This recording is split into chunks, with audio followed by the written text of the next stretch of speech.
যে সাকরেতের সঙ্গে মোটরবাইকে করে পালিয়ে যাওয়ার ছক কষেছিলেন শওকত মোল্লা, সেই সাকরেতকে আটক করেছে এনআইএ। জালে শওকতের এই সাকরেত শামসুল সর্দার, এই শামসুল সর্দারের বাইকেই পালানোর চেষ্টা করেছিলেন শওকত মোল্লা।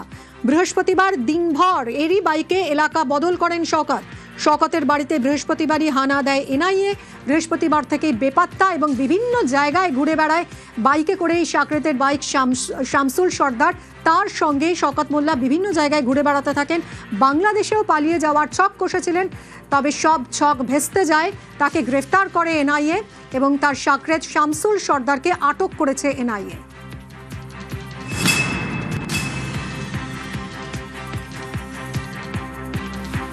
ভোটের আগে মাছ চোর এই প্যারেডি শুনেছিলেন তো, আর ভোটের পর নদী চোর। শওকত মোল্লাকে বিধে নয়া গানে বিচারের দাবি।